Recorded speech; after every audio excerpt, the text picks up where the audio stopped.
Welcome to the Board Game Snobs podcast.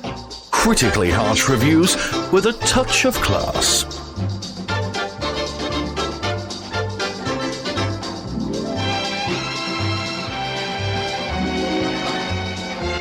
And go. Welcome Make it better this time, Jerry. to the Board Game Snob podcast. This is the second time we've had to do this intro due to technical difficulties. That's okay. It doesn't lose the magic second time around. At least that's what I'm told. This is a podcast about board games, sorta, kinda. Sometimes we get off topic. Off topic. I am the host. No, You're not the. Oh, I'm sorry. I'm Sorry. the star. I'm the host? star. I mean, isn't this co-hosted?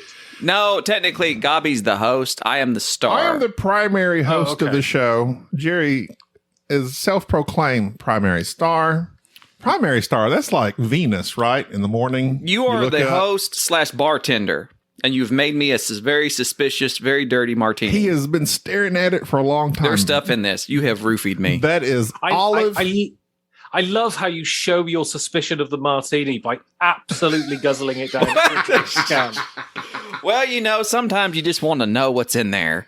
And that voice is the voice of the let's see, the Inestimable. famous YouTuber of 5 Games for Doomsday. And he does the designer. Dice Tower design notes Design. or Well, designer. That's right. Cheers, Gobby. At least one of you had the decency to remember my work. Something like that.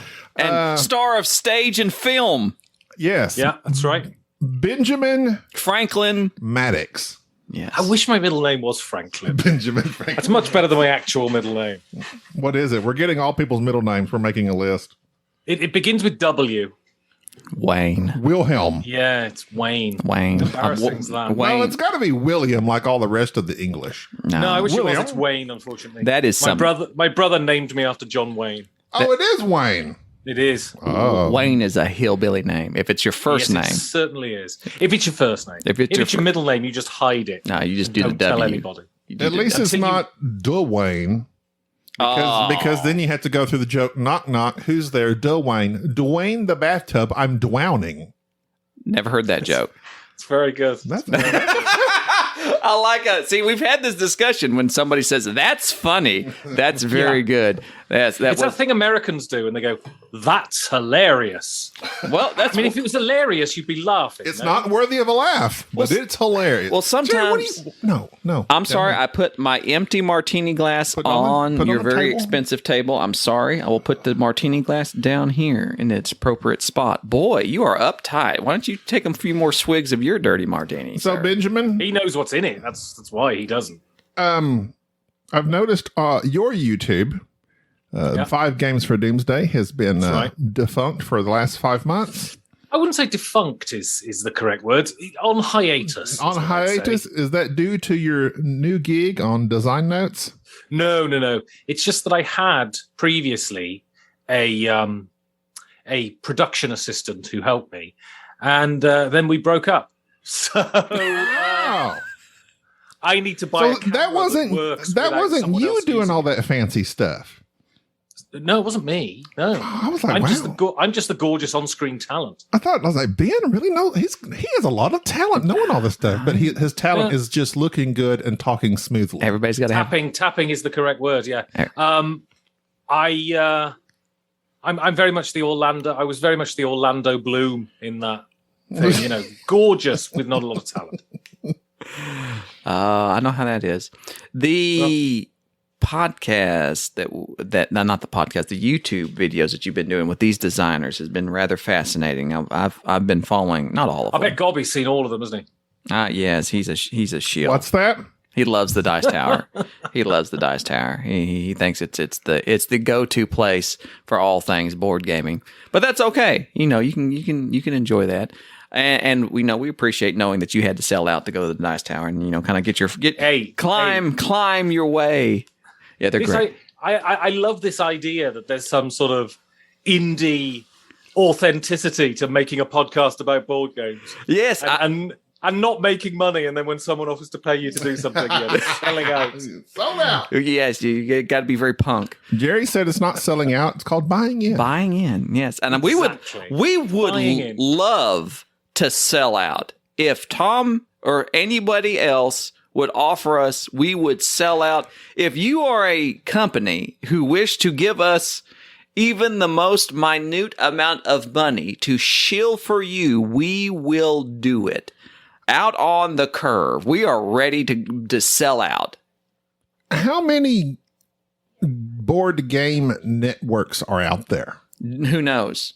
There's Dice Tower. There's the Gateway Network. There's the Gateway, which we're a part of. Yes. What's the Gateway Network? That's exactly I'm disappointed that I've never heard of it. I do apologize. The Gateway Network is a conglomerate of people who are, perhaps they're starting off, maybe they're slightly mediocre, and they want to surround themselves with other mediocre podcasts and content creators and learn from each other.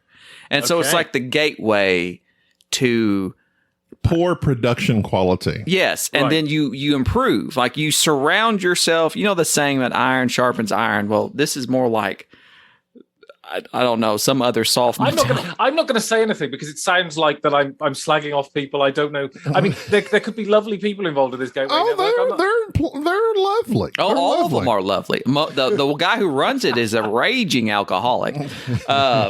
And he loves skulking. And his producer Jeff can just they have it's a conglomerate of podcasts, Instagram accounts, and YouTubes. And basically the idea is to just everybody shout each other out. I have not seen any uptick in downloads on our end. So well, I don't know. We are the biggest content creator there. No. Which is why our backs hurt for carrying the Gateway Network. But you know what they say, though, don't you? If you want to improve at something, surround yourself with people who are worse at it than you. Yes. Then you'll definitely improve. That's how it works. Well, it's good for the self-esteem, though. That's the point. Yeah. And you know, I don't really want to discourage people from making any more content regarding board games, but the industry is overwhelmed. There's enough. And stop. There are a lot of people. Like we recently have done several ad reads for Podbean, which is the people who host us, until we can figure out how to get on Spotify. We get that big money. We're on Spotify. Are we? I want that Joe Rogan money. Where's we're not. Exclusivity? They're not our hosts, though. That's for sure. But people sit around and think, you know, my opinion is worthwhile. I think I should start a podcast or YouTube channel or something. That's why we started. Why did we start, Jerry? I think I was drunk with power, and I think I made comments and alcohol. Yes, I made comments regarding trying to overthrow perhaps the Dice Tower. And now you want to be part of it. And now I want to sell out so bad. I email Tom every day. I'm sure that helps. Okay, right. So I was approached by the Dice Tower to do these interview shows, right? Oh, he was approached. He didn't approach them. They reached out. They reached out to you. And so did I tell you this story? No. So basically I was watching a Tom Q&A. And he said something about, so he mentioned my podcast, and then he also said something about, we like to have other people on the top 10 lists. So I wrote him an email saying, can I come on one of these top 10 lists? And he said, yeah, next week. So I went on, and we did the top 10 list. And then he said, we were on this Zoom call, and he was like, okay, everybody, Ben, could you hang around after everyone's logged out, please? And so I was thinking, did I? What's the language on this podcast?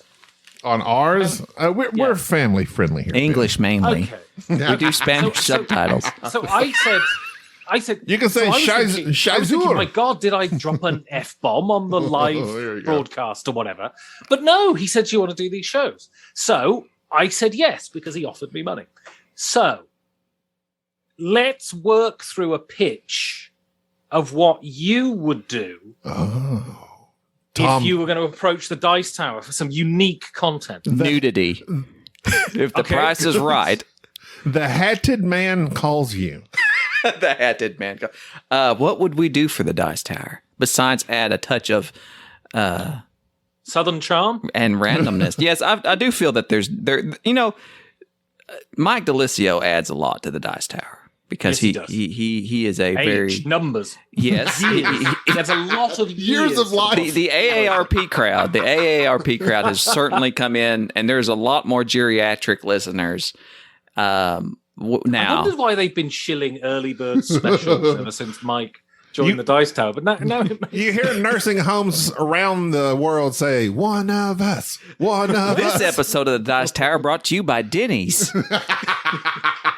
Pre-chewed food. Oh, yes. I was watching one of those. You know, when they were moving into the Dice Tower, they did sort of live videos. Yeah.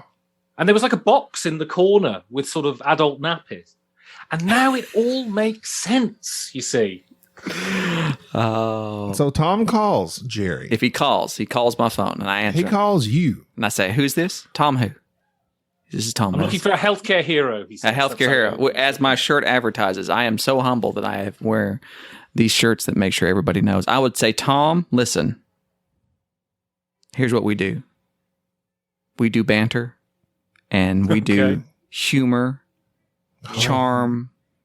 We do it all, really, except board games.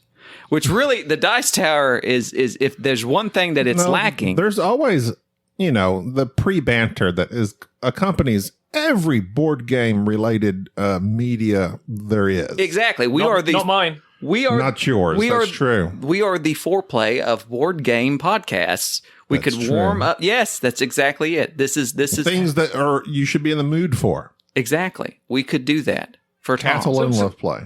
So you two are drunk, so that makes sense. That the podcast meanders somewhat, right? Slightly. But like I don't want to slag off other media creators, and this sounds terrible, but doesn't your heart, if you listen to a board game podcast, doesn't your heart sort of sink a little when you hear people go, "So how was your week?" I took the dog to the vet. I mean, doesn't it sink? Doesn't your heart sink a little? Don't you think? Will you just get on with it? We actually had a podcast a couple weeks ago about this very subject because I saw a tweet from a person I now follow, and they follow us, and we're like, yeah. We stalk each other. Yeah, we stalk each other. And it was about this very thing. Most people listen to board game podcasts. They want to hear you start talking about the board games. That's true. But almost every board game podcast starts off with, well, what'd you do this week, Bob? And what you're just saying, well, I took the dog for a walk. Well, you know I hope they have a timestamps so that I can skip past all this. So people think that if you allow them into the deadening minutiae of their lives, that you'll somehow develop some sort of parasocial relationship with them and give them tons of money. That's the reasoning behind it. You've got to get to know the person behind the Yes. shirt. Well, as far as I'm concerned, my perverse predilections are of absolutely no one's business, right?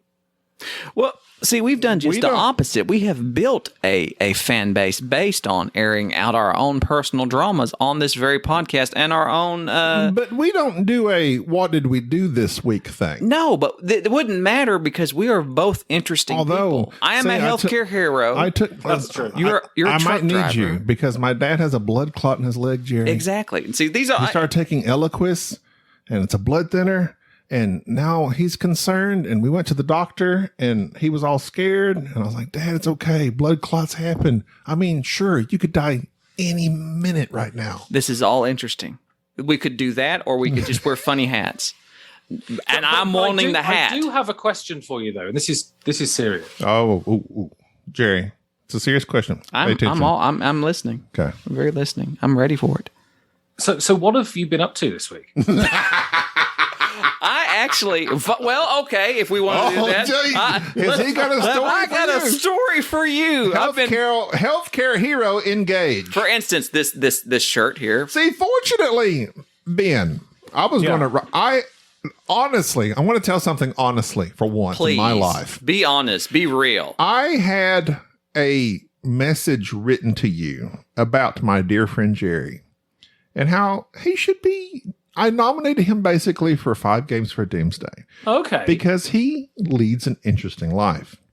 I left myself out because I'm going to stop looking at the martini glass. You roofied me. There's two of you. I am a truck driver. My life is boring. I go up and down the highways. I might see a wreck every now and then. Jerry's life is fascinating because who's going to be at that wreck rescuing people or removing well, I won't go that dark. The dead bodies. That's going to be Jerry. So I had an email, not an email. I was going to message you and say, Jerry, he's a EMT. He's a part-time firefighter. Now he's engaged in the hospice. He went on, what was the podcast, Max Davey? Mm-hmm. Oh, yeah. I listened to that talking one. about his autism and things he dealt with. His father was a Vietnam vet, how all that's influenced him. I was like, he's an interesting person, Ben.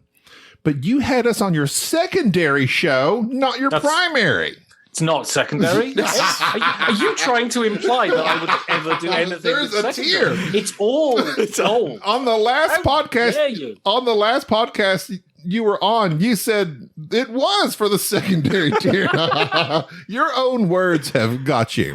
But anyway, Jerry's very fascinating. For instance, go ahead, Jerry. Oh, well, no, put me on the spot. Not to blow your own trumpet. Not to blow your own trumpet. I mean, if I could, I wouldn't leave the house. As my Joe Rogan can. As my shirt advertised, I am a hero, because this is an audacious thing for which was given to me from my employer.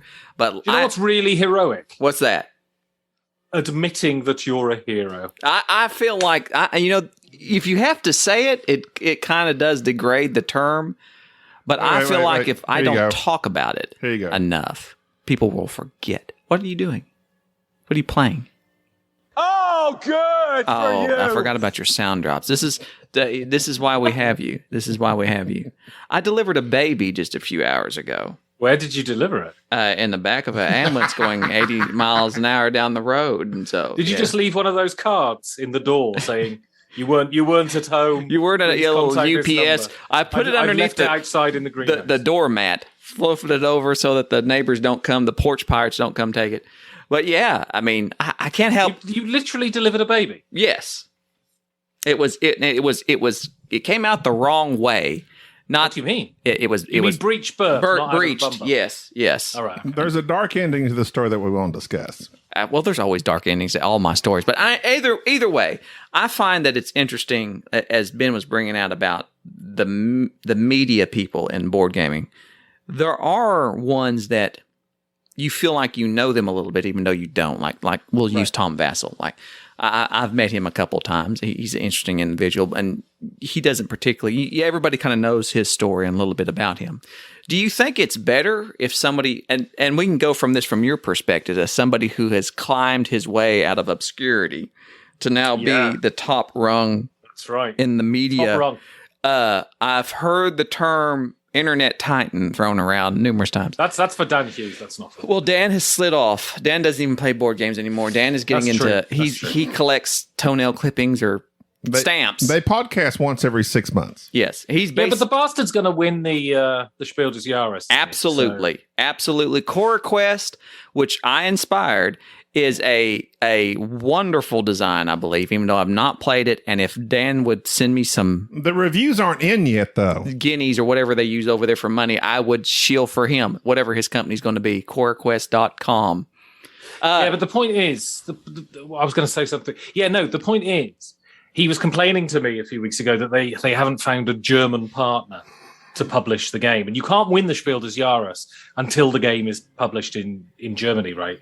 What he doesn't realize is I'm conspiring and I'm telling all the German publishers that he's a terrible human being because I don't want him to win the Spiel des Jahres. That'd be awful. Do you think... I hate it when my friends have success. Well, as I tell Gabi often, it's not only that I have to succeed, others must fail. Sure.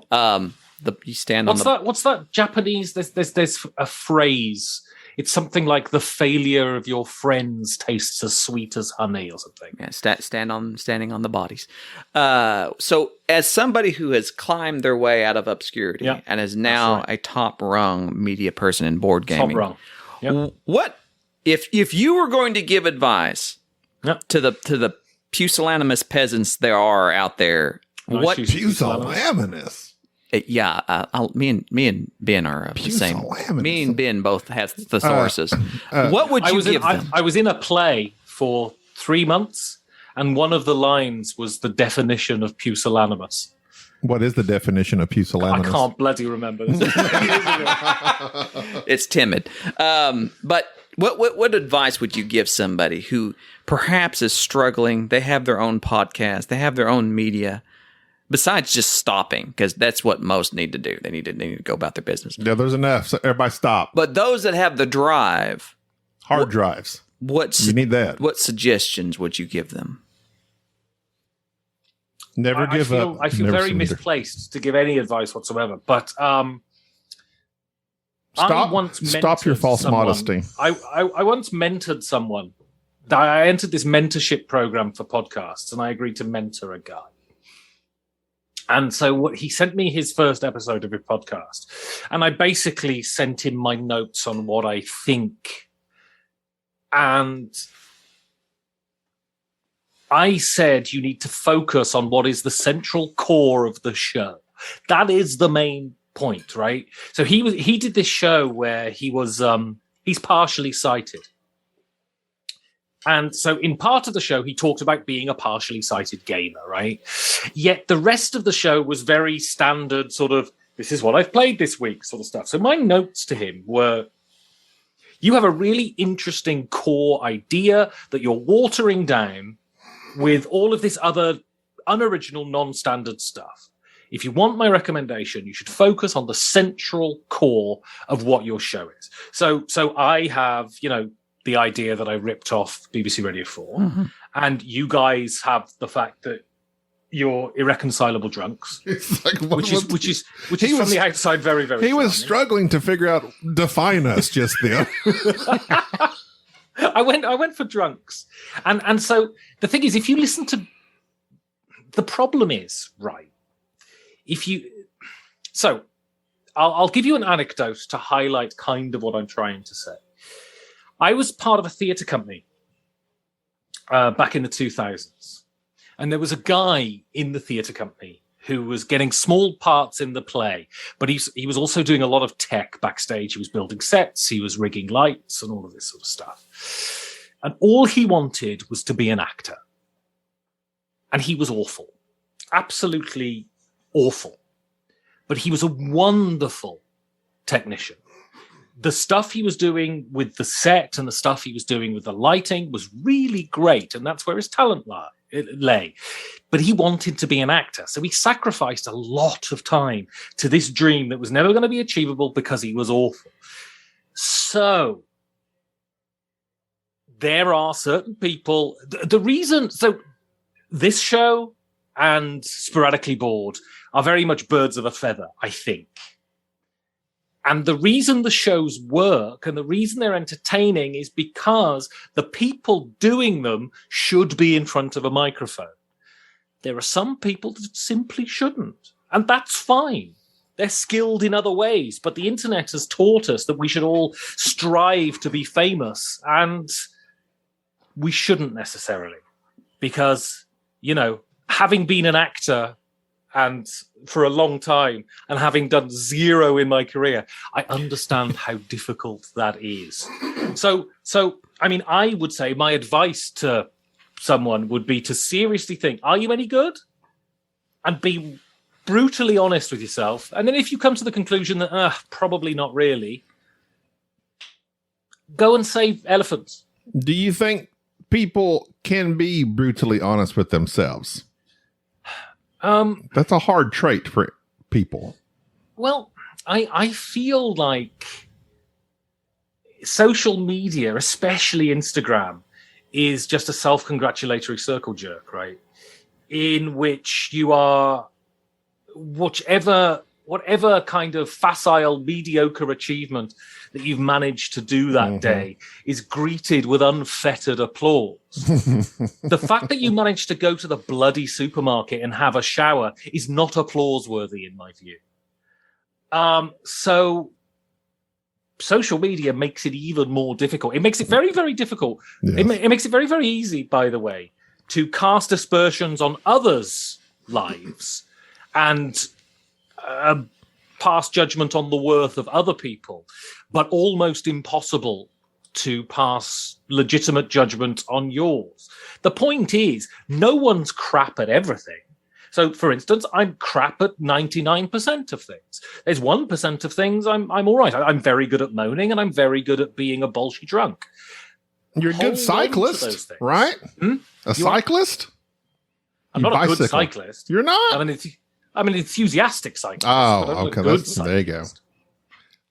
So yeah, you should be brutally honest with yourself. And so I often appraise my skill at things, what I would say realistically.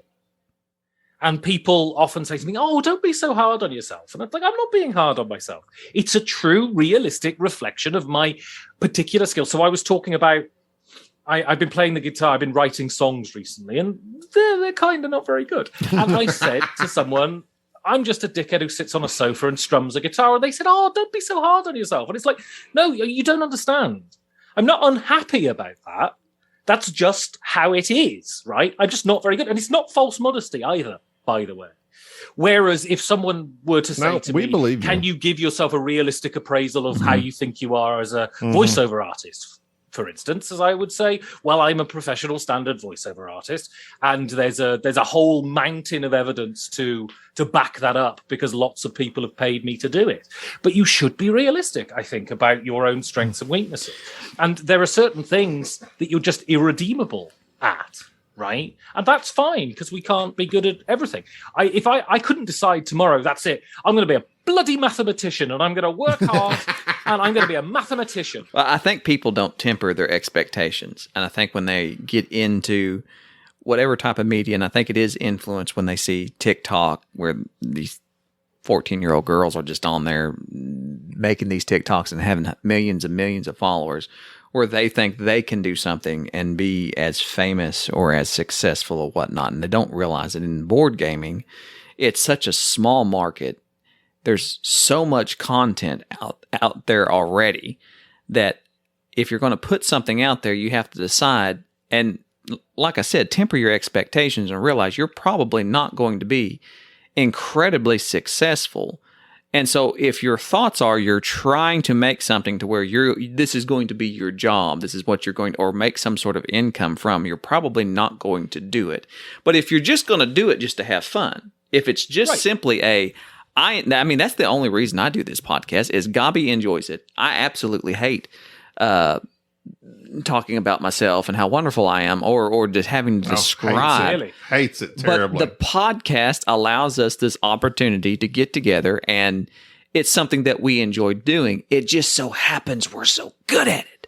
I mean, undeniable. And then so yeah, you're right. You're absolutely right. Because so my constant frustration with my show is that it doesn't make enough money. Mm-hmm. I'm not able to support myself from the work I do in the media. Now, there could be any number of reasons, but you should always entertain the reason it's because you're not that good, right? That's absolutely justifiable. You might not have the idea or the charisma to carry it off to the extent where it becomes super popular that you can make enough money. And so if you are doing it just to throw stuff out there and chat to your mates once a week, then more power to you. But yes, you shouldn't expect the riches of Croesus to rain down upon you. And I've used Richard Simpson as an example for this, as somebody who has done like over 400 episodes of his podcast. And I really enjoy Richard Simpson's podcast, The We're Not Wizards, which has been on hiatus for several months. And Richard is one of those guys that does something different. It's this long form interview, very thoughtful, very back and forth. And there's a yeah, you're on camera there, Jen. With I don't know what he's doing. I have no clue what he's doing. Oh, he was trying to something. Stop up some noise. His wife. His wife noise. vacuums every time I come over. I take it personal. So with Richard though, his podcast, he'd often lament that it wasn't as popular as you would think something would be after doing it for so many years. But Richard was actually very talented. And often I had brought up, like, you're excellent at what you do. Perhaps it's just the audience is just not there for it. Sometimes you're a rock band and you're playing for the wrong crowd. You're playing for the wrong group, and maybe there's just not enough people that would appreciate what you do. And I've been fascinated with what you're doing on the Dice Tower with interviewing these designers. I would assume that that's a very small audience of people and who watch the Dice Tower, that there's only going to be a handful of that percentage that are going to watch and listen to about these designers. But I was shocked how many views these videos get regarding just you talking for 30 minutes to an hour to these particular ones and talking about the various issues that they've had. Is there a way, and you're very good at interviewing people, which is something that we don't interview people. We just have people on and we yell at each other. Is there a what's the procedure that you go through when you know the same thing I had written down? Oh, well, I'm looking at your notes. When you're getting ready to interview somebody, like you did, was it Johnny Pack and the various other ones that you've interviewed, especially. It's good that you've watched one. I watched one, and I've watched Tony Bardell. There's several of them. I'm naming names, but. What's the steps that you go to get ready to interview somebody? The questions that you think of? How do you delve down into trying to get these very awkward, very encapsulated people to open up? Because I would assume most designers are just weirdos. So I'll go through the process of this particular thing because it's relatively new and I remember it, the Dice Tower stuff. So Tom asked me to do this show. He said he wanted an interview show. And I said, what do you want? And he said, I don't care. I just want an interview show. So I had to come up with a structure that was mine, right? I had to come up with the idea, which is fine. I mean, of course, I'm being paid. That's what I'm being paid to do. So I thought I need to do something that's interesting. But firstly, it's the Dice Tower. And the Dice Tower is very focused on not dealing with sort of politics and things, right?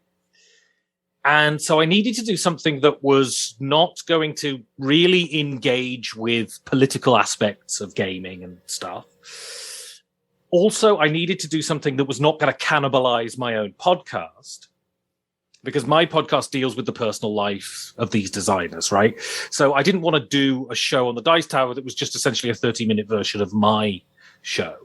So I thought, well, what I'll do is I'll do a show that focuses on their design process, trying to get the sort of idea of how they make games out to the public. Because you're right, it's a small amount of the Dice Tower audience, but there's no doubt in my mind that a percentage of people who watch board game media are also aspiring game designers. So getting that feedback from proper bona fide game designers, I think, is useful. And not only, and useful is fine, but it's not the most important thing. Interesting is the most important thing.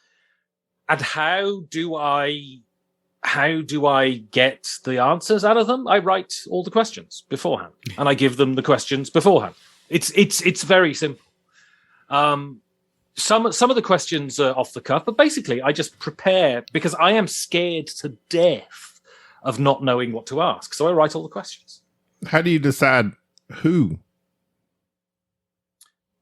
How do I decide who? Yeah. Who to have on? Like people games you like, or... Yeah, it's so when I first started the Dice Tower stuff, if you look at the first 5 episodes, it's essentially people I'm actually friends with, right? That I know I can just send a mail and they'll say, yeah, sure, I'll do it. And then afterwards, and because the thing is, because I've done 5 games for Doomsday for 4 years now, I essentially have the contact of I have a contact of a lot of board game designers, right? And they've been on my show and they realize that I'm not an idiot. And so most of them are quite amenable. I just interviewed Richard Garfield again, right? And he was very amenable to coming on because he's dealt with me before and he knows, I ask fairly interesting questions. I listened to your 5 games for Doomsday, and going along with the whole previous conversation, in that particular show, I would say you don't let like Jerry's thing with Richard was in a straight up interview show. It's hard for a lot of personality to come through. For you, it's just question, answer. And you've already sent them the questions, kind of what, or exactly what they're going to say. They probably ad lib a little bit, but I was wondering on your end as I listened to your show, and I said this in the last podcast, actually, sometimes, like, you just have it straight up question, answer, and they know what's coming, right? Well, if they've read the show notes. A lot of people haven't read the show notes. Oh, really? So they... Sure. I send them and I say at the beginning of the show, before we start recording, I said, did you manage to have a look at the show notes? And invariably, all of them say yes. And you can always tell which ones are lying. So then you don't know ahead of time what they're going to say generally. No. Oh, okay. Well, that's interesting. But I was listening to, in particular, Dan Thoreau, who we absolutely love here at Board Game Snobs. Brilliant man, and sounds like he's got his head. I'm very just. He's a little worryingly intelligent. Yes. I always feel kind of very very insecure when I'm in a room with people who are much more intelligent. Yes, yes. I'm very relaxed on your show. But what I was getting at is like, so for you, you don't ad lib anything, do you? Sometimes. Because on Dan's show in particular, like he went into like some of his personal history about, and I think he talked about, was it the Cub Scouts or Boy Scouts and all this? Yeah. And like he answered that and it was like some dark stuff. They're like, so the next game you bring to the cabin is, and I was like, I would have felt like you would maybe delve deeper into that. Was that a decision you made on purpose? Like, or like how with, and not just him, but certain people, they'll tell you, sometimes they'll say something. I'm like, ooh, that's interesting. But then you like go to the next question, which is good because that keeps it going and you have a definite thing you're shooting for and a definite You end. mean he doesn't let them ramble aimlessly with no point? Well, that's my question. Yes. Is it to prevent that or is it... I'll let you go ahead and answer. You need to get to the end of the show. So interestingly, I got a comment on this very thing, on that very show, on my blog a couple of weeks ago. Someone was absolutely incensed.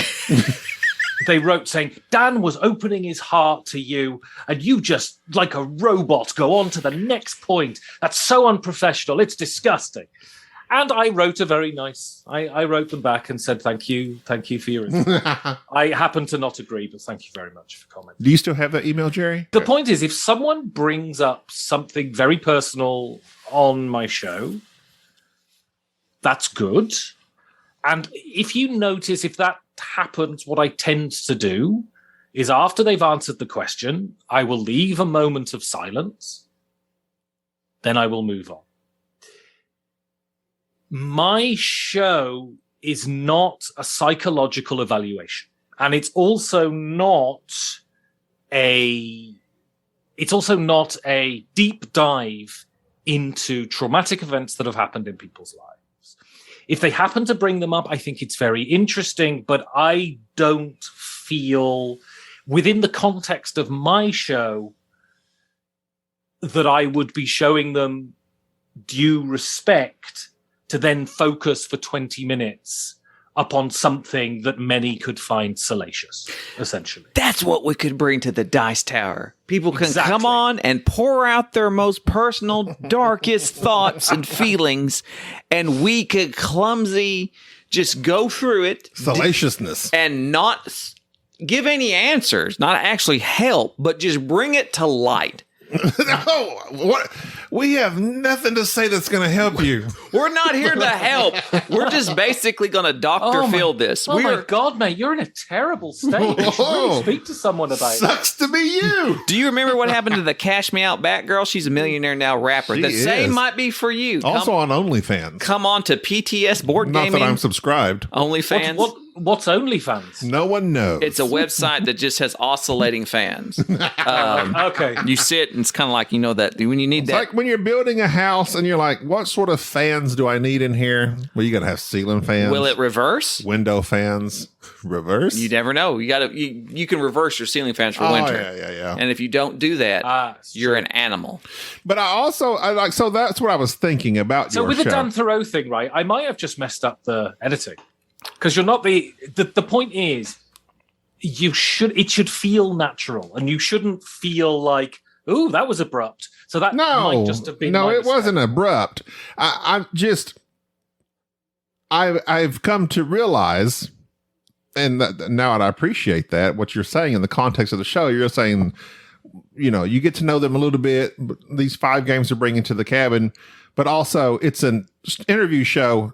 And most people, or what everybody tries to do generally is like, especially with podcasts, are like, it's a long form conversation. But your show is not a conversation. Absolutely not. No, it is straight up.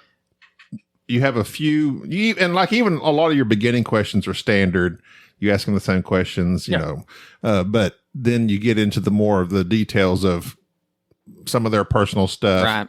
But then you get into the cabin thing. Well, you really can't delve down into it, because then it ends up being like this podcast where we have to edit out so much stuff. I mean, yes. Mike Delisio came on and we couldn't use any of it by the time we got through asking him questions. Matthew, I've spoken to him a couple of times personally, and frankly, I was disgusted. Matthew Jude cried, and we just had to cut it out. Like it was very awkward. Something all alone, blah blah blah. I know. This is where you need to come on. This is like Love Connection for board gamers. So if you, maybe now's the time we could psychoanalyze Ben. What's your deepest, darkest secret? Well, look, we've been talking about Richard, and if you want to use Richard as an example, right? There's a good guy. Richard's a stand-up, right? And so clearly Richard is brave enough to enter a recording studio, inverted commas, with another person. And kind of fly by the seat of his pants, and he's very good at it.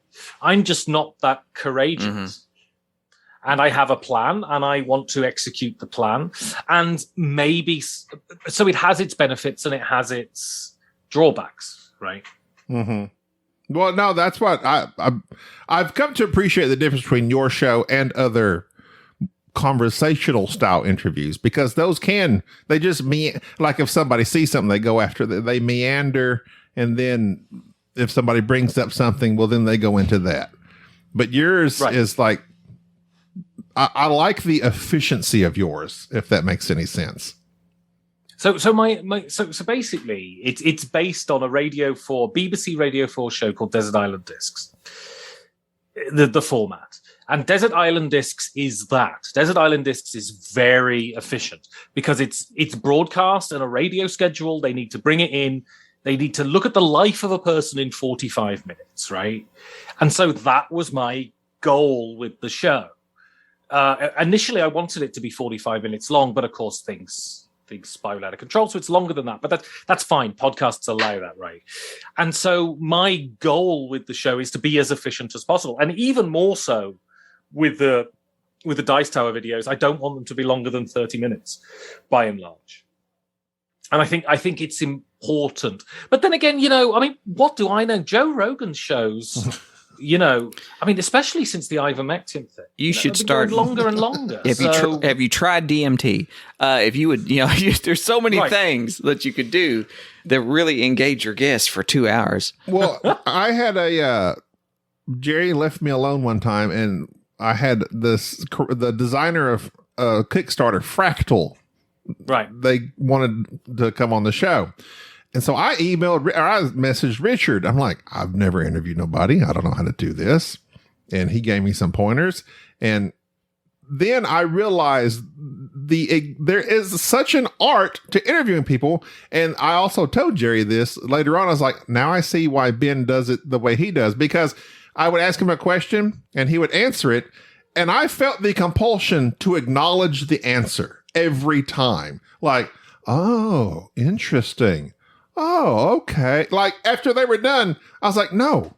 And so I cut all that out in the post, because I was like, so that now I see, I like what Ben does, because like he answers a question, they answer it, on to the next question, because it sounds silly when you go, oh, interesting, after every comment. It's like, because the problem is, so I've noticed this with people. They go, oh yeah, fascinating. The problem is then you have 5 seconds of dead air when you wait for the other person to acknowledge the compliment you just given them.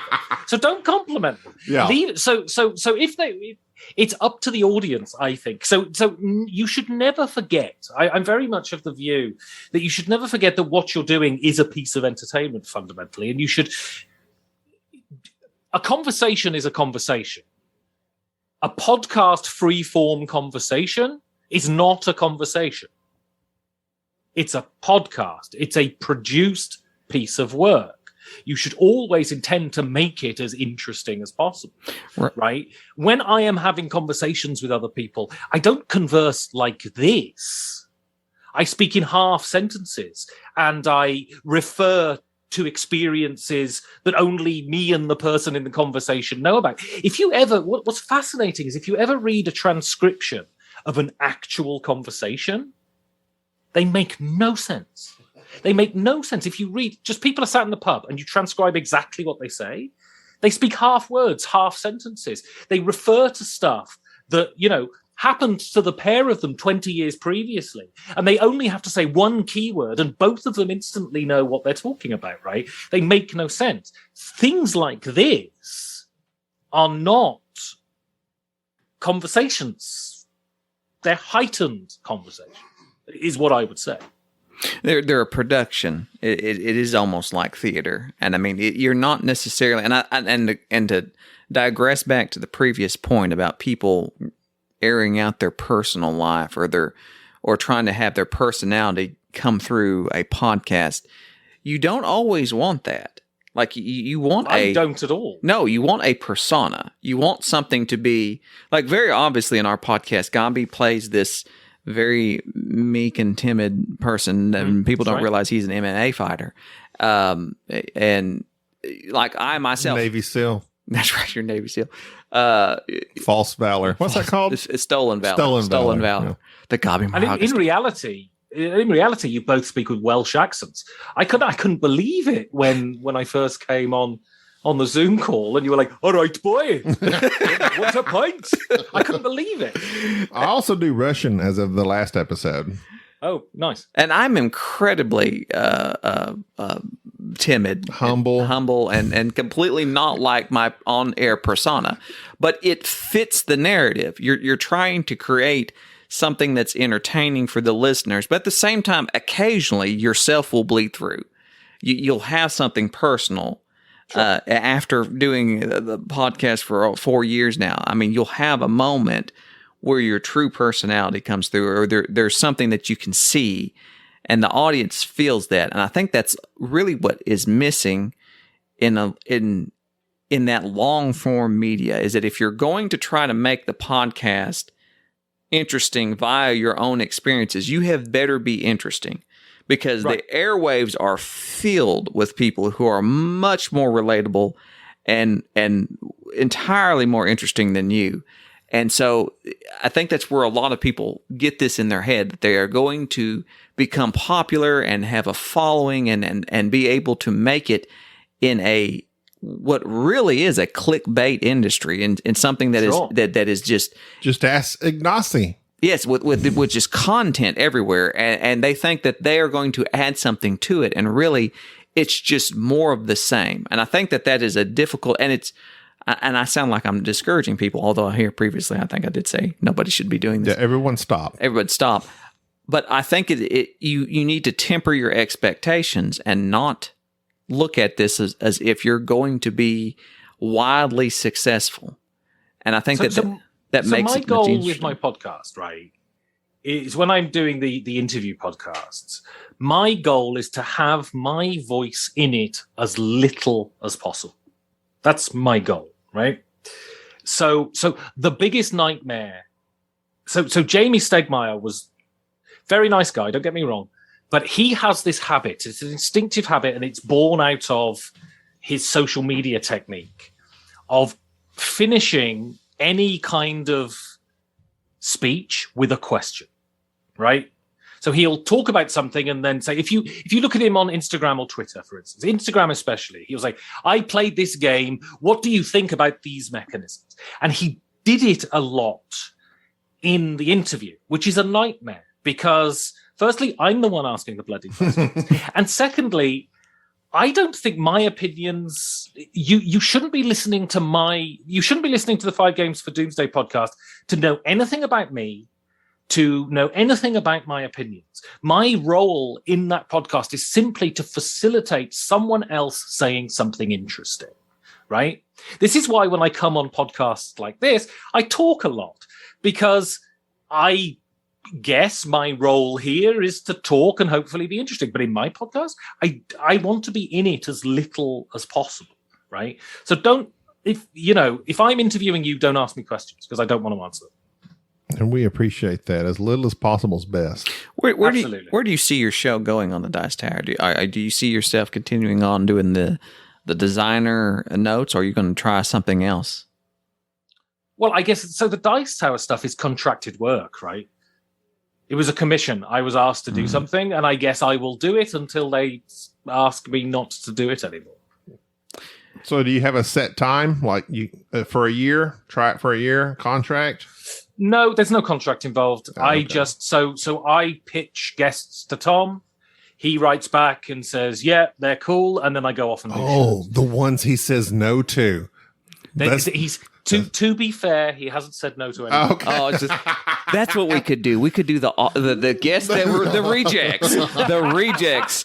Let's have Dan Hughes. Yeah. When are you going to interview Dan Hughes and ask him? Having him. Ask him where. Well, I played a bunch of dungeon crawlers and decided to make my own, very much like the ones I've played. Yeah, but for kids.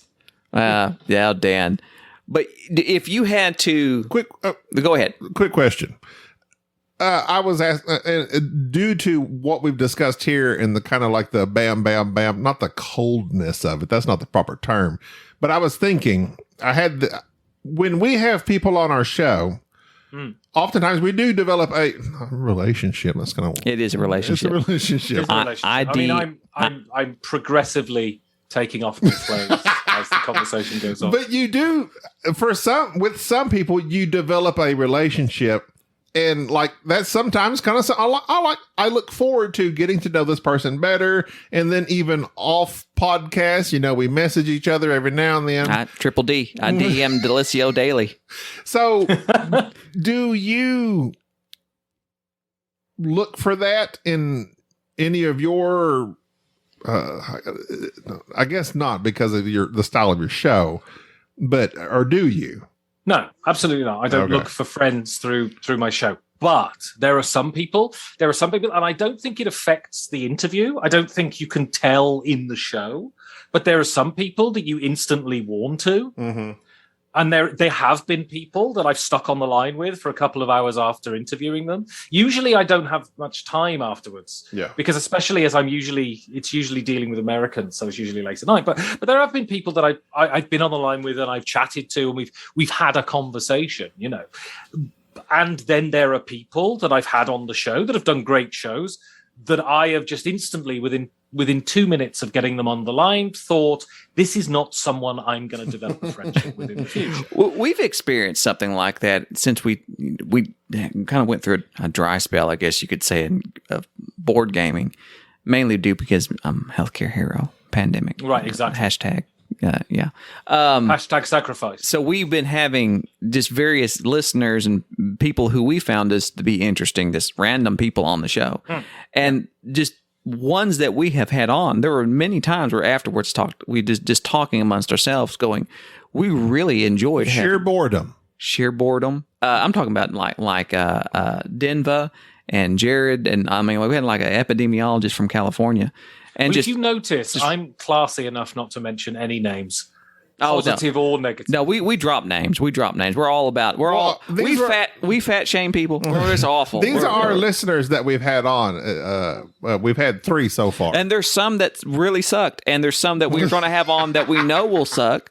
But that's okay. Like Frankie, we love you. You can come on the show, but that'll be fine. Frankie, I love you. Frankie is a good person deep down. Okay, can I unwind on a little bugbear that I've been having recently? Go ahead. I don't give a monkeys. I do not give a flying monkeys. It's really difficult not to swear. I know. I know you love to swear.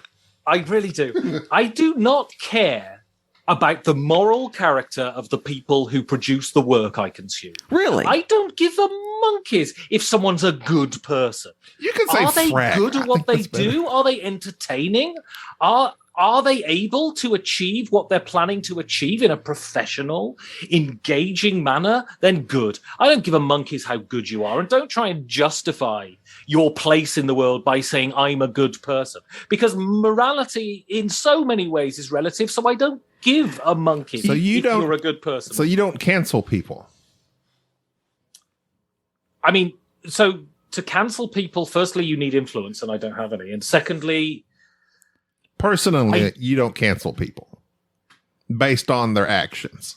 Yeah, but that's a different thing. Yeah. I'm not consuming their work.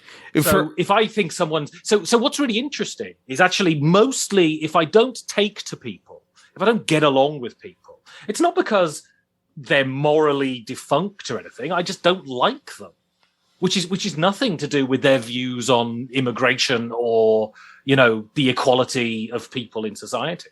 Mostly, it's just I sit at a table with them and I go, ugh, I don't like you for whatever reason. It's not a quantifiable thing in most cases. I think Gabi's about to come out as a supremacist right there, as a Chilean supremacist. I think Chile, viva Chile! Everybody thinks it's the restaurant. the 2 for $20 meal. Everyone's like, yes, we're down for that. We love awesome blossoms. We love those. We love those volcanic, what are those cakes that have the hot chocolate in it? It was the guy from Star Trek who I absolutely don't really like. Chekhov. Wesley. I love Chekhov. Oh. Will Wheaton, who had a nice article here recently about... he still does stuff, huh? He was talking about Buffy the Vampire Slayer. Buffy the Vampire. Buffy the Vampire? Vampire player. She kills banjo players. And Joss Whedon. I'm going to kill you, Cletus. Poor old Susanna. Not every banjo player is named Cletus. Or Southern. How dare you, Are Ben? there Northern banjo Steve players? Martin. Steve Martin. Yeah, that's what I was going to say. Besides, and Ed Helms. Ed Helms. Okay. I was going to say Earl Scruggs then, but I assume he's very Southern, isn't he? Yeah, Earl Scruggs. There's 3 famous banjo players. There's Steve Martin, Ed Helms, and the guy from Deliverance, the pig guy. But what Will Wheaton was bringing up was about Joss Whedon and all the terrible accusations that happened while making Buffy. Will Wheaton talking about Joss Whedon, and he was talking about how you can take you can look at the person's work and not the person. Absolutely. And I appreciate that because a lot nowadays, people they go by that. They talk about people who they feel like, these are nice people. Like to your point, there's an insidious implication there, isn't there? You're right. So if you look at especially Twitter, what Twitter thrives upon is accusation. Mm-hmm. Accusing people of not having the correct moral propriety. It's very, very similar to the Victorian era. Did you show your ankle? Then you don't deserve to be part of society, right? It's very, very similar to that. And what the insidious implication is, and it's only an implication, and if you were to bring people to task on it, they would deny it. But the point is, the insidious implication is this person has been accused of X, therefore this person is immoral. Therefore, if you like their work, you are also immoral. So to prove your morality, to prove your good standing within society, you have to deny things that bring you joy, that bring you pleasure, that have absolutely in their content zero to what the person has been accused of. And if you don't do that, if you don't pay homage to the altar of self-flagellation, you are no longer allowed to be part of our dialogue. I find that disgusting. As do I, because I think that Ben was gesticulating wildly. He feels very passionate. Well, that's about why he's this. better. He's good on camera. I don't gesticulate a lot. And he's not hard on the eyes either. Going to be honest, Ben. You're a good looking man. Come on. I mean, you're not bad. I'm glad. You and literally 0 women agree. My wife just sidebar. My wife comes into the living room where I'm watching on my computer. I was looking up and watching all your just various videos of Ben Maddox. I'm just YouTubing Ben Maddox, and there was a scene from 2012 where the movie that you were in, the Grimm, the Snow White one. Grim Snow White, yeah. And I'm watching this, and I'm just in awe. Ben knows that come up in his Google searches when he's got it setting, Right. Somebody Googles me. And I'm watching this scene, and my wife says, What are you watching? I'm like, I know this guy. Like, she says, from where? I was like, well, I don't know him. I've talked to him. Which one? And he refuses to look at you on camera. Have you noticed that, Ben? He does not look at the screen. Look at the camera, no. He's so awkward. I Ben. said that one, the one that is so not the guy that got killed by the dragon, but the guy who's cutting out his heart to take back. And not to ruin, spoiler alert, if you haven't seen the Grimstone.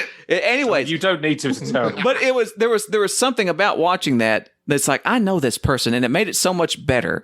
And I think that's what people look for with their entertainment. A lot of times they want to feel like they know this person. They want to feel like they know that this person's a good person or somebody that would hang out with them. This is their buddy, so to speak. And so thus they get connected with these celebrities, and then they start sending them emails and letters and hats and stuff and stalking them. And this is, anyways, but they want to feel like this person, like they're relatable, and that they could, if the tables were turned and they live close to each other, they would be close friends. Right. And I think a lot of that comes from this idea of not being able to look at somebody's work and the person. Like, I don't assume that Tom Cruise is a great person. I assume he isn't. I assume that he's not. I mean, he's a member of a cult, so... Well, there you go. I don't think he's even talked to his daughter, Siri. She's on the Apple iPhone. Talk to her. Right. You were waiting for that to bring... Gobby knows I bring up... Gobby hits Tom Cruise jokes an awful lot because I talk about Tom Cruise and various other actors. But he is nonstop. the best film movie runner that will ever be. That man can... It's true. He's very good at running. Why? Okay. Why does he run like that? It's amazing. It's amazing. Very good at it. It's very cinematic. He's 5'6". I wish when I ran, people would say, you run very cinematically. Yeah. Okay. Back to your point real quick, though, about Twitter. And I'm trying to get canceled. I've been trying for a long time. Trying to get canceled on your... The problem is to be canceled, people need to actually hear what you say. Don't get canceled on our show. Take it on your own show. I'm going, we're not wizards. Okay, but this is the thing, and I see this all the time on Twitter, and this is a phrase that certain groups don't like, but it's a true phrase: virtue signaling. Sure. So here is an issue, right? Cancel culture, virtue signaling. So the issue is, right,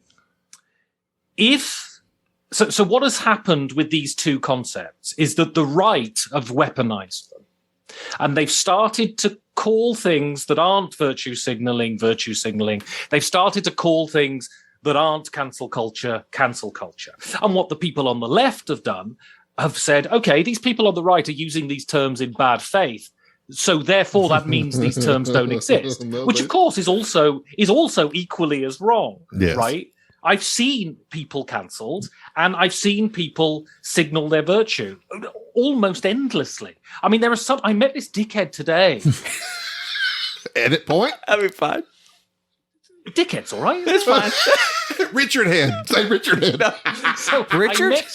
I met this objectionable person today who was wearing a T-shirt that said "Healthcare Hero." Can you virtue signal any more than that? Okay. I agree 1,000%. But I was given this shirt. An example of what I was thinking, and I've seen this on several occasions, and I don't even know the person personally. They may be indeed a very virtuous person, but they say I'm going to paraphrase it where no one can track this down.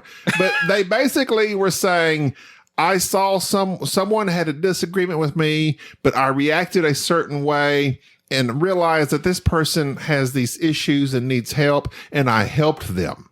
And that's very vague. But then at the end of the thing, they said, moral of the story is be kind. And I wanted to say, no, the moral of the story is you're saying you are very kind. Be like me. Right. Be like me is what you're saying. And I was like, that is so ridiculous. And it's absolutely immodest. It is false modesty, which is often the most immodest thing. It's hard. Not everybody can be a hero. Do you think that, and I, as someone who's been a hero, I can't believe Dickhead's not fine. It's fine. Dicked's not a swear word, is it? No. The English let anything fly. Well, I was watching The English Office, and they just throw around F words like it's network television. We throw around C words. Speak to Richard. Oh, Richard. The Scots throw around the C word like it's. I played Can't They Stop throw a with lot of him. Like it's family dinner. I played Can't Stop with him, and he had renamed it, and it's not the same. But the I thought, is this in the expansion? I'm not familiar with this game. What are you calling it? I didn't know if he was yelling. I thought he was just yelling at me the whole time. I was like, what? All right. Point of order, right? Point of order. You've said that this is a family-friendly show, right? Sort of. And then what Jerry has just said. Everyone absolutely knows the word he's referring to, right? Absolutely. Everyone is saying the word to themselves in their own That's heads. true. That's true. That's their problem. But we don't want that E on our show on Apple, say. Okay. We're trying to sell out or buy in. We'll never get on Dice Tower if we just throw the C and F word around, okay? Well, Ben did it. He did. Well, it's really interesting. I did a video. You did a whole show on cuss words. Swearing. Yes, and I loved it. I swore a lot in that video. And then I uploaded that video the week after Tom had asked me to do the interview show.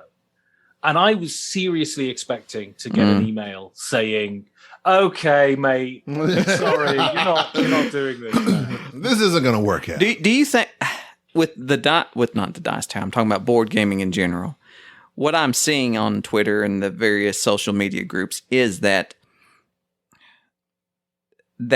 what we have just described, that this type of attitude, not just the virtue signaling, but the idea that you have to examine all these different facets of board gaming and then jump on this moral bandwagon.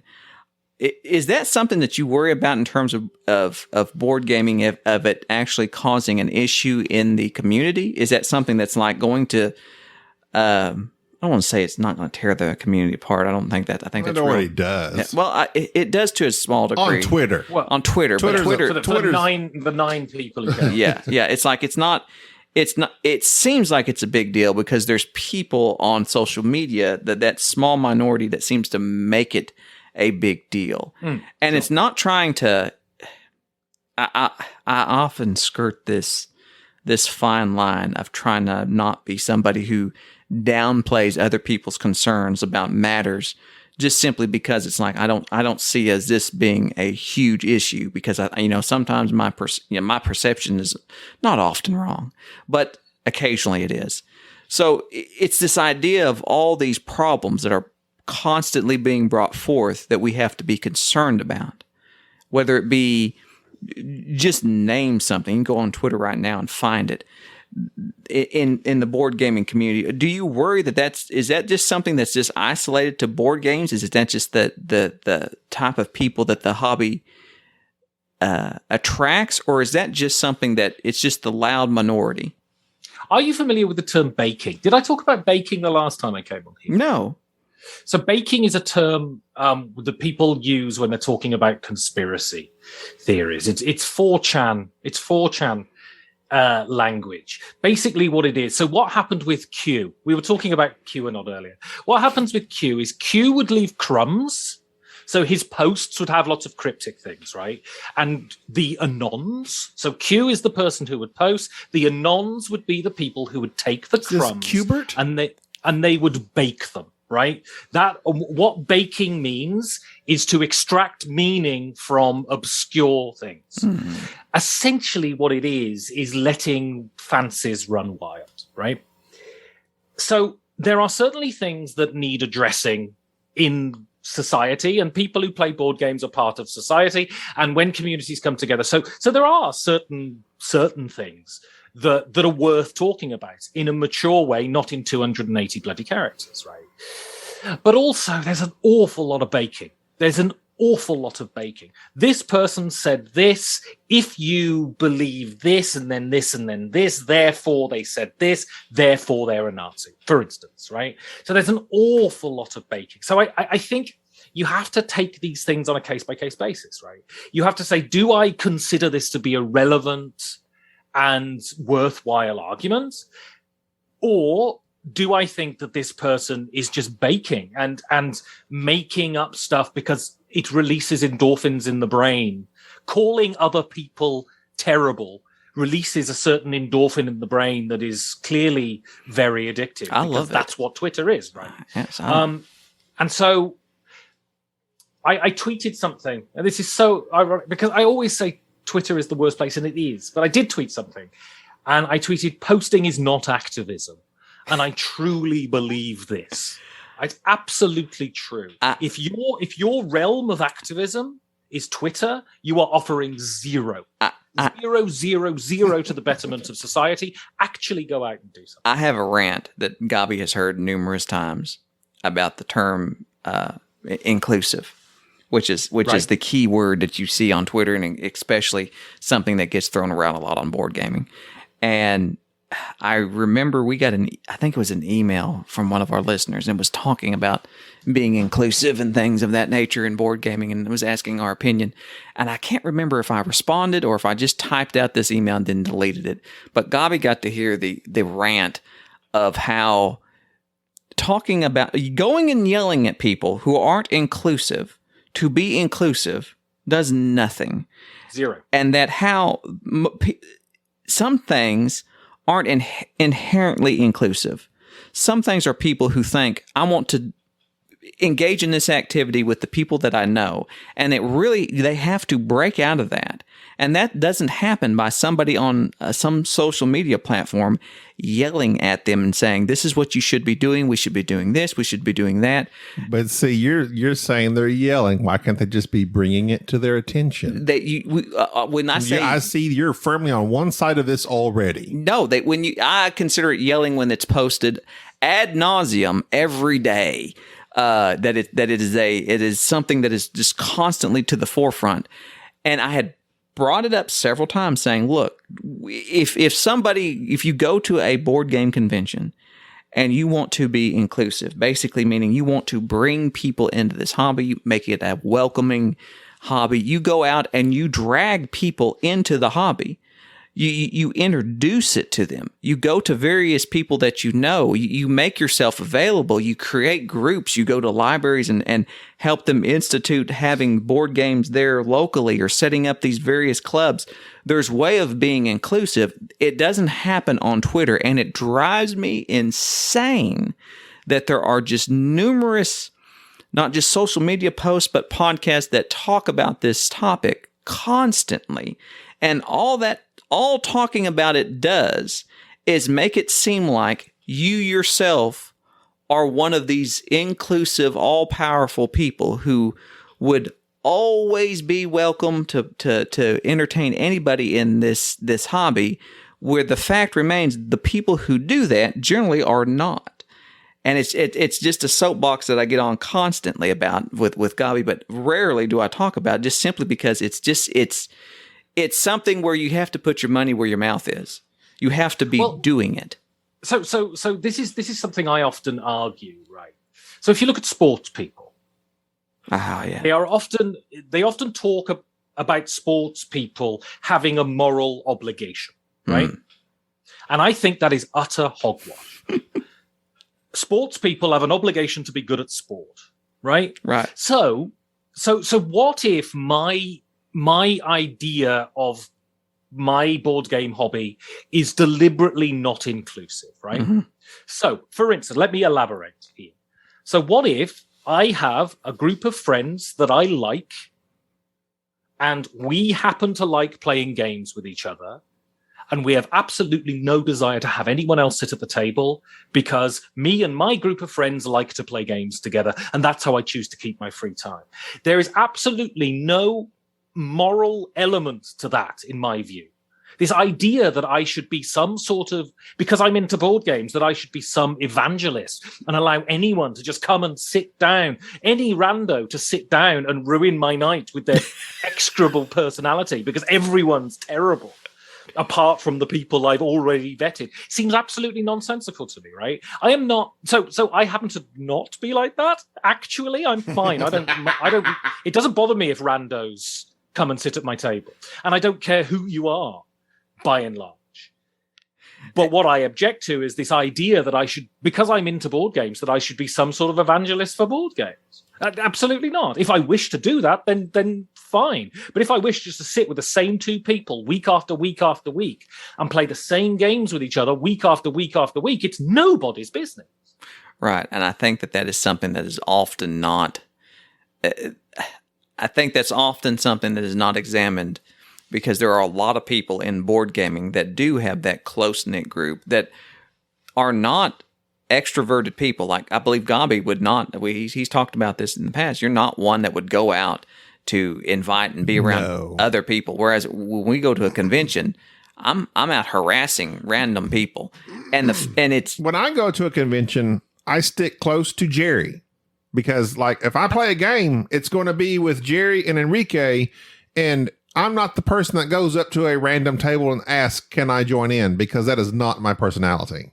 You know, that's fascinating, because you do not come across like that at all. I'm very in outside of my family and friends group, I'm probably the most antisocial person, or shy. I don't know what terminology you want to use. I don't go out of my way to talk to people at all. Like to an astonishing degree. Like, if I'm with my wife and we go somewhere and we order food, I'll probably just tell her what I want to order, because I don't want to have to talk to that person. If we do anything, a customer service person calls, I don't talk to them. We've had this discussion before, but I'm not that type of person. Now, if me and Jerry and Enrique are sitting at a table and someone comes up to us and seems like a nice person, I have no problem letting them. Sure, let's play at this convention. But I'm not the person to go up to the table and say, hey, can I join in? Whereas I will invade your privacy. Jerry is very invasive. I had gone to the store and bought a bottle of whiskey at the last BGG we were at, and was trying to bring it back into the hotel when somebody pointed out that they may not be quite pleased with me drinking, bringing that into the. Jerry had a flask, and he was drinking out of the flask in front of everyone. I'm like, Jerry. They said, don't do it. Well, as I'm coming through the board gaming table room, there were three pleasant-looking people that were trying to learn brass, which happens to be my game, and they needed a fourth. And I stopped and said, hey, do you need help learning this? They said, yes. So I set myself up. I said, do you mind? Do you want to play? Yes, of course. Not only will I teach you this game, but we can drink while I do it. And we sat there, and I don't remember these three people's names. It was just, we sat and we Maybe played. The flask had something to do with We played brass and we drank whiskey, and I had a wonderful time. I may have ruined their time, but it was a great time for me.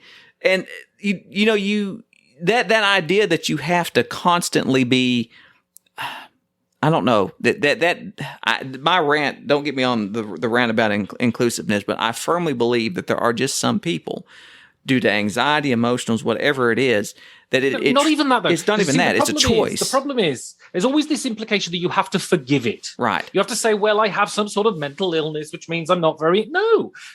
I just don't like random people is a good enough excuse, right? I just don't like random people. Well, sorry, you're not welcome because I don't know you.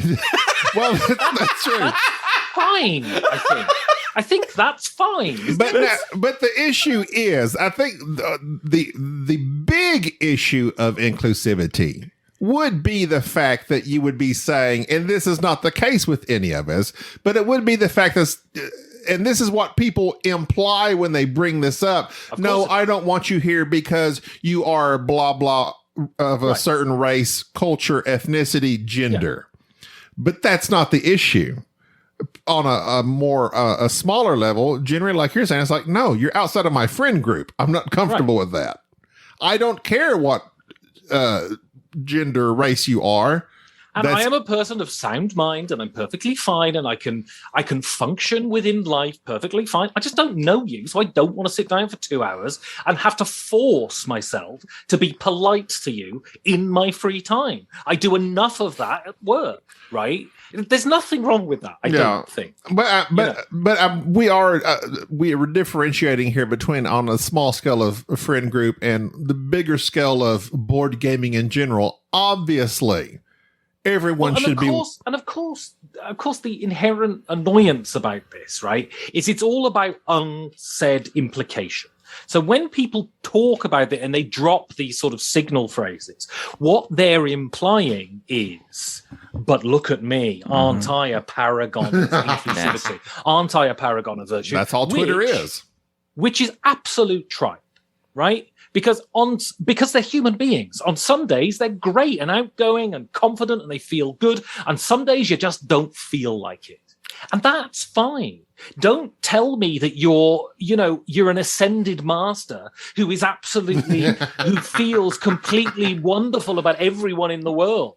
Because firstly, you don't, because you demonstrate it every bloody day, that if someone slightly deviates from what you think, you go absolutely nuts. Yeah. So, just don't pretend to be an angel because you're not, because you're a human being. That's something that always gets me about these people that they talk about these things, and that's why we don't generally go into these type of subjects, because you delete them whenever I go on my rants. But it's like these people that they spit this vitriol. They go from talking about how you should be this type of person, that type of person. They take this high moral ground at the same time spitting this vitriol towards people that aren't or might take a different stance for whatever reason. It's like.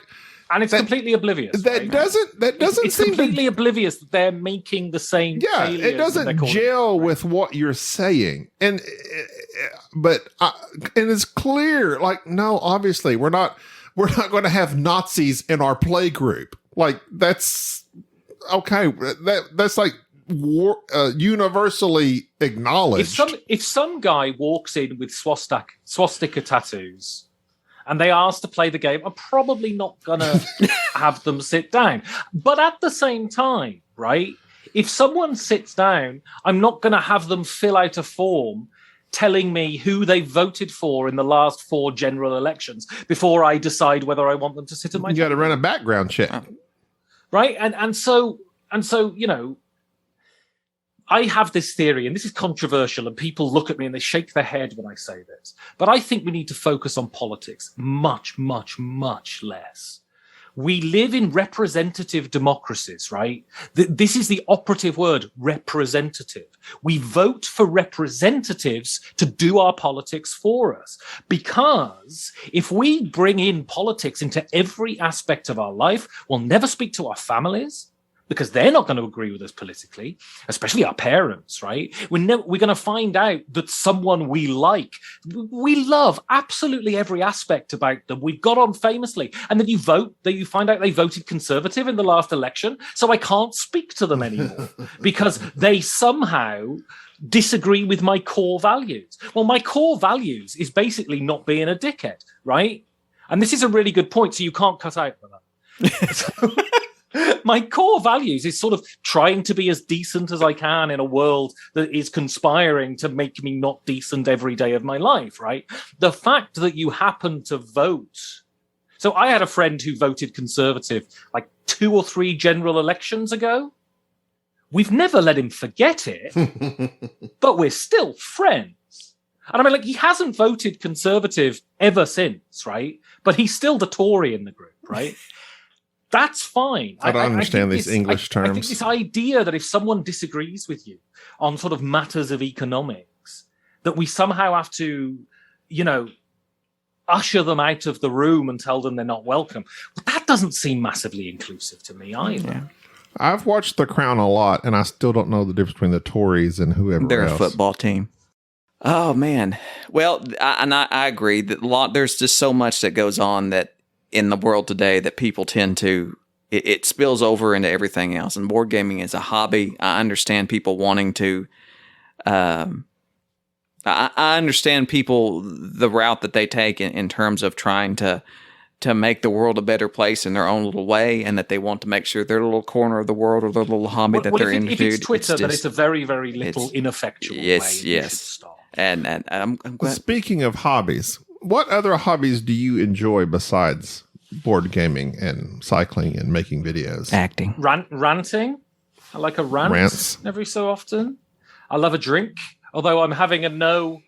This is drinking why I'm a hobby? quite so active at the moment. I'm having a no booze November at the moment. So you are.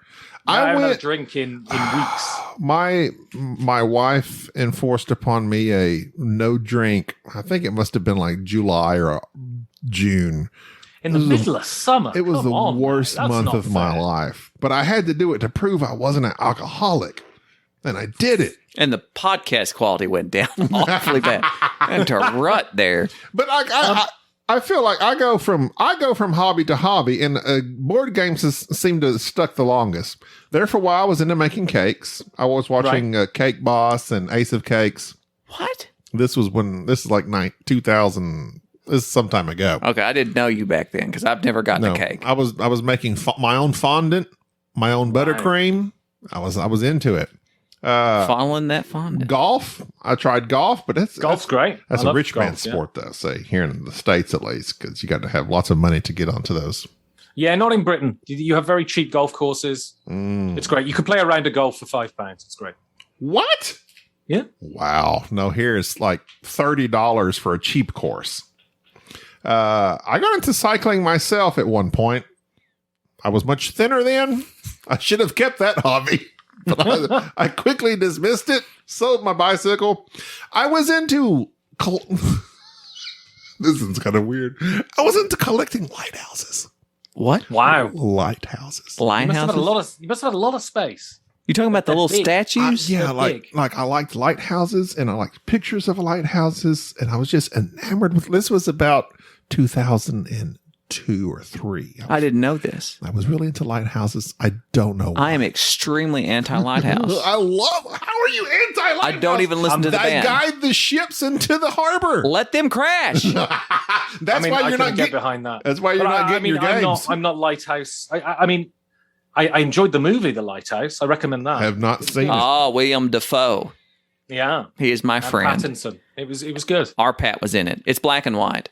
Much like myself. My thinking. But my question to you, so what in your world, and last time I asked you, are you a happy person? What makes you happy? I would say at this point, there's a phrase my goddaughter says, Sade, and she says this, and it usually involves drink, surprisingly. When we're sitting around drinking with friends, she will say this phrase, I am content in this moment. Right. What is something that you're usually doing when you are content in the moment? So firstly, happiness is a fool's errand. we should not look for happiness. Sade is absolutely right. We should look for contentment. Okay. It is not the same as happiness. Contentment is achievable. Happiness is transient and depending upon hormones and things. We should not look for happiness. It's absolutely ephemeral. I love football. Oh, yeah, I like watching the football, and not your type. I got you. The proper type, the Ted Lasso kind. No, the greatest. So there are moments when I play games. Often Concordia does this for me, where you just feel that sort of all over body warmth that is just indefinable. But there is no question for me. The best moment you can have is it's 26 degrees Celsius. I don't know what that is in your foreign money. It's 13 I don't pounds. know. 80 Fahrenheit. That's 50 squid. Right. And you are cycling down a forest path on your bike. You have your tent and you have all of your accommodation strapped to your bicycle. And although it's complete artifice, you feel completely free. And you feel that life, because we live a constrained existence, but you feel that life is potentially limitless. There was a moment I walked the Camino, which is a religious pilgrimage. I'm not religious myself, but it's a good sort of, you walk like 600 miles, right? And there was a point at which I was about halfway on the trip, and my life behind me that I'd left and my life ahead of me that I was walking towards both felt simultaneously absurd and unrealistic. My life was waking up at 5:30 in the morning, putting on my boots, walking, having a beer, finding accommodation, going to sleep, rinse and repeat. And it is the calmest I've ever felt in my adult life. It was absolutely glorious. Having just this sense of simple forward momentum was wonderful. And that's where I'm truly at peace. And that's why I love cycling, because you put your feet on the pedals and theoretically they could take you anywhere. So then you would, with that in mind, and as most people would probably also agree, with the advent of social media, cell phones, it complicates all that. Yeah, it's rubbish. Makes it much, much worse to experience real satisfaction, because you're generally on your phone looking at someone else's false satisfaction. Oh, look at me. I'm in the Maldives on the beach. And you're thinking, why can't I be at the Maldives on the beach? Because you don't have a bicycle. And I'm not rich. And you don't walk. You would walk. You could walk to the Maldives. It would require an expensive plane ticket. Well, you could walk down to the Chick-fil-A. But that's true. Like the point when I'm most content is just sitting around a campfire with your friends, drinking. Right. Yeah. Walking down the road, drinking. Sitting in your living room, drinking. I'm thinking there's a common denominator here. Lying around in a pool of your own urine, with tears covered in blood and snot, drinking. That's okay. So that's maybe it. We've discovered that maybe the habits and how we frame things and our hobbies, how they can affect our mindset, what we think about, what we do, the activities that we engage in. And I think that might be a clue. And I often had talked to Gabi about how people who collect board games, like I see these people who don't necessarily play them, they just collect them, they just buy them. There's nothing wrong with that, but they're always after new things. And that there's a difference between just collecting or utilizing the board games as a social interaction or something that really gives you some sort of release or some sort of a feeling or attachment to others. It's different experiences. And you see these people who buy board games by the truckload to have and to collect. Their experience is completely different than these people who just maintain a small selection of the ones that they usually bring out with their friends or their families. And it's something that is designed to bring them closer together and to have experiences. How that differs and how that can be such a much more beneficial experience than the consumerism, the whole idea of having the next greatest thing or looking for that feeling by the newest hotness. And the people collecting are probably hoping that they experience that. I can't wait to crack open this board game and sit around with my friends and da-da-da-da-da. It's the Schopenhauer thing, right? Isn't it? Schopenhauer basically said we vacillate between boredom and frustration. This is how human emotions work. We get to frustration, and then we work through frustration and to boredom, then from boredom to frustration. And I guess the goal of life is to try and avoid the two extremes as much as possible. So the whole idea about buying things is to release that little bit of endorphin into the brain that stops you feeling frustrated or bored. The problem is consumerism is so ephemeral. We all know down in our hearts, the reason sitting around a campfire with people you really like, having a great conversation, why those are the memories that stick with you, not going to the Apple store and buying a phone. The reason those memories stick with you is because that's actually what contents us. But no one in our society, and I include myself in this, has any really real interest in promoting that. You want people to buy your stuff, right? That's what it is. I have a podcast that I'm selling that I would love people to buy, right? And so it's understandable, but we do live in a society. That's why I think something like universal basic income, for instance, might help people to feel less frustrated by life, because they can say, well, then maybe I can pursue things that genuinely give me contentment rather than this fake, dirty contentment that I get for a second by going on Amazon, right? Amazon. You gotta love Amazon. And it's just an interesting, and it's odd to me sometimes when I see people upset over the damage on their board game box. Like they've got this new Kickstarter in and they're showing pictures of this little small crooked area that they're upset about, and how that means nothing to me. That's something that wouldn't bother me at all. But yet I realize that this hobby is something different for each person. Absolutely. Like it is a completely different experience. It's being utilized for various other reasons. And I enjoy board gaming. I love the idea of being able to sit down and read, have something tactile, and then have a set of rules before me that me and these other individuals are going to engage in, and this is how it's going to work. And that experience is something that's what I'm looking for. Whereas I think with others, it's more of the idea of having a collection. So I find board game collecting very similar to polyamory in many ways. So if it works for you, more power to you. I just have my suspicions about it, right? So, but if you hand on heart say to me, man, it works for me, it's great. Go for your life. I mean, who am I to judge? Yeah. We need to wrap up this podcast. I'm about to wrap. Oh yeah. You're No, I didn't have anything. All I had was one note here that I want to know if you know about. You ever heard about John Glenn's fireflies when he was orbiting the Earth? No. So John Glenn, very famous astronaut, saw what he called fireflies when he was orbiting out in space. They were glowing. Was it a life form? Was it something amazing? No. It was his own urine as it glistened and being expelled from the spacecraft in the sunlight.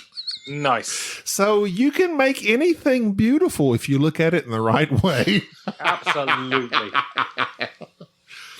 And on that note, Ben, thank you for coming on for the second time. You need at least one or two more appearances to compete with Dan.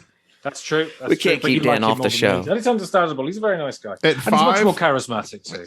At 5, we'll give you the green jacket, and you'll be a 5-timer. Well, Barry, it's been a pleasure. That's my brother. I'm a cheap man. He pays for this fancy Zoom that lets you go beyond an hour, which we have done. So that's going to do it for this episode. Everyone check out 5 Games for Doomsday, the podcast, the YouTube, designer notes on Dice Tower. Ben is that's almost what it's called. Good job. What is it? Design notes. Notes. But who makes those notes? The designers. That's true. Quick question about your play that you did. You were kept posting your face all bruised up. What was the story behind that? I was a murderous gangster who had been beaten up in some sort of... No, I'd had plastic surgery. Oh.